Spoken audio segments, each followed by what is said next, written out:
Peer পদ্ধতিতে আগামী জাতীয় সংসদ নির্বাচন দিতে হবে। আসসালামু আলাইকুম ওয়া রাহমাতুল্লাহি ওয়া বারাকাতুহু। নাহমাদুহু ওয়া নুসাল্লি আলা রাসূলিহিল কারীম। আম্মা বা'দ।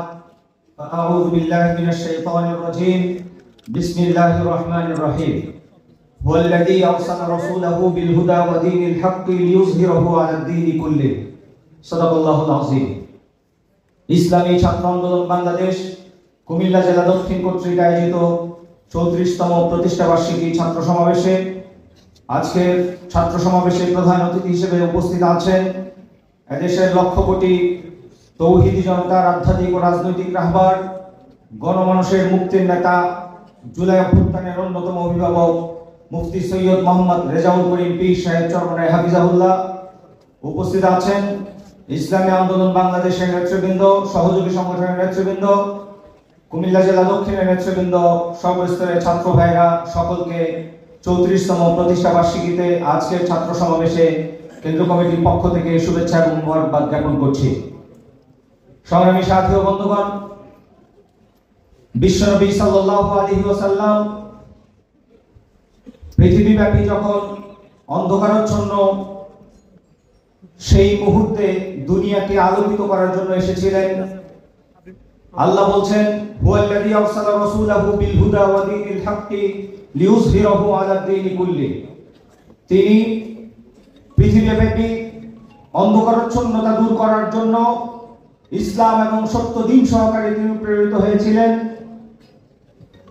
সাহাবায়ে কেরাম তৈরি করেছেন আইয়ামে জাহিলিয়াতের মধ্যে নিমজ্জিত থাকা ব্যক্তিদেরকে তৈরি করার মধ্য দিয়ে তাদেরকে সাহাবায়ে কেরাম রাদিয়াল্লাহু তাআলা আনহুম হিসেবে তৈরি করেছেন, যাদের সম্পর্কে আল্লাহ বলছেন রাদিয়াল্লাহু আনহুম ওয়া রাদু আন, যারা আল্লাহর উপর সন্তুষ্ট এবং আল্লাহ যাদের উপর সন্তুষ্ট। আমাদের জীবনের সবচেয়ে দামি সম্পদ ঈমান। সেই ঈমানের মাপকাঠিতে সাহাবায়ে কেরামদেরকে নিয়ে এসেছেন। ওয়া ইযা কিলা লাহুম আমিনু কামা আমানান নাস, সাহাবায়ে কেরামের মতো ঈমান আনার ব্যাপারে আমাদেরকে আল্লাহ নির্দেশনা দিয়েছেন। সেই সাহাবায়ে কেরাম তৈরি করেছেন বিশ্বনবী সাল্লাল্লাহু আলাইহি ওয়াসাল্লাম। সোনার মানুষদেরকে দিয়ে মদিনার ইসলামী রাষ্ট্র ব্যবস্থার সূচনা করেছেন খোলাফায়ে রাশেদা, এরপরে খেলাফতে উসমানিয়া, খেলাফতে উমাইয়া, খেলাফতে আব্বাসিয়া, খেলাফতে উসমানিয়া সহ বিশ্বব্যাপী প্রায় 1300 বছর মুসলিমরা নেতৃত্ব দিয়েছে, পৃথিবী শাসন করেছে। এই শাসন এবং কর্তৃত্বের মাধ্যমে বিশ্বকে অন্ধকারাচ্ছন্নতা থেকে মুক্তি দিয়ে আলোর পথ দেখিয়েছে মুসলিমরা, ইসলামী শাসকরা। ইসলামী শাসন ব্যবস্থার পৃষ্ঠপোষকতার মাধ্যমে এদেশে এই বিশ্বের মানবতার যেই মুক্তি, সেই মুক্তির পথ মানুষ খুঁজে নিয়েছে। ক্ষুধার্ত অনাহারী মানুষের মুখে খাবার তুলে দিয়েছেন। পৃথিবীব্যাপী জ্ঞান বিজ্ঞানের সমস্ত দ্বার তারা উন্মোচন করে দিয়েছেন। পৃথিবীব্যাপী কল্যাণের যে রাষ্ট্রের সূচনা, সেই রাষ্ট্রের সূচনা করেছে ইসলাম, এবং 1300 বছর সেই ইসলামকে তারা নেতৃত্ব দিয়েছে, বিশ্বকে নেতৃত্ব দিয়েছে, একটি কল্যাণের পথে বিশ্বকে পরিচালনা করেছে। এই ভারতীয় উপমহাদেশ 750 বছর এখানে মুসলিম শাসকরা নেতৃত্ব দিয়েছে, শাসন করেছে। সে সময়ে পৃথিবীব্যাপী সবচেয়ে সুজলা সুফলা যে সময় ভোগ করেছে এই ভারতীয় উপমহাদেশ, সেই সময়টা ছিল এই 700-750 বছর যখন মুসলিমরা এখানে নেতৃত্ব দিয়েছে। পরবর্তীতে ব্রিটিশ শাসকরা এসে আমাদের থেকে সব কিছুকে তারা ছিনতাই করেছে, চুরি করেছে। আমাদের ঈমান ইসলাম সবকিছুকে ধ্বংস করার পায়তারা নিয়ে তারা এসে দাঁড়িয়েছিল। আমাদের উপরে তারা সকল অন্যায় অপকর্মকে চাপিয়ে দিয়েছিল, জুলুমকে চাপিয়ে দিয়েছিল। বারবার মুক্তির জন্য এখানকার মানুষরা সংগ্রাম করেছে, লড়াই করেছে।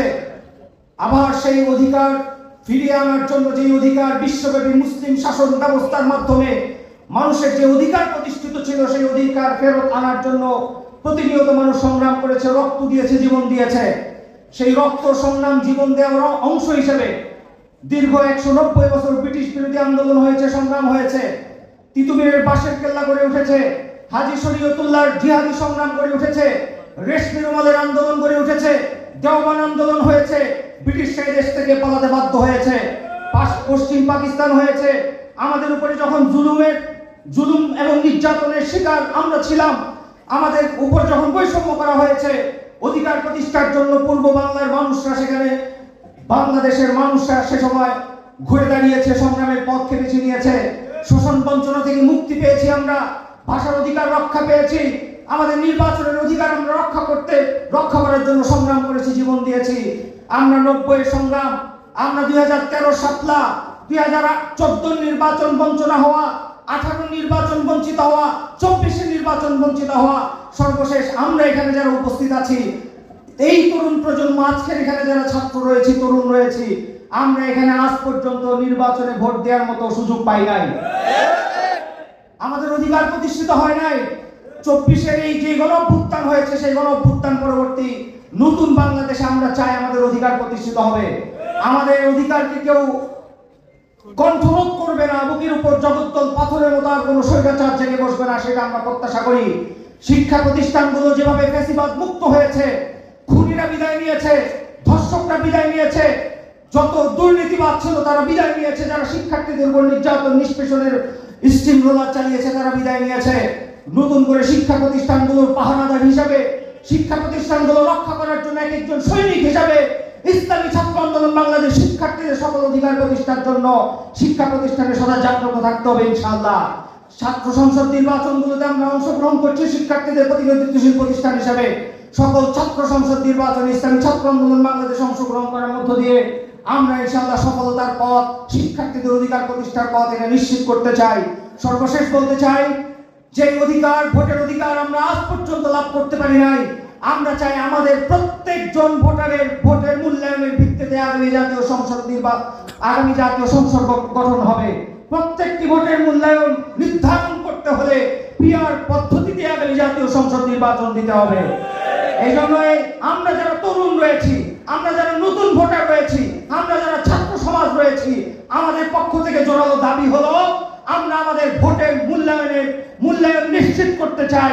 আগামী জাতীয় সংসদ নির্বাচন পিআর পদ্ধতিতে হোক, এই ব্যাপারে আমরা এই ব্যাপারে সবাই ঐক্যমত্যভাবে আন্দোলন সংগ্রাম গড়ে তোলার ব্যাপারে আপনাদের উদাত্ত আহ্বান জানিয়ে আমি আমার বক্তব্য শেষ করছি। নাসরুম মিনাল্লাহি ওয়া ফাতহুন করিব।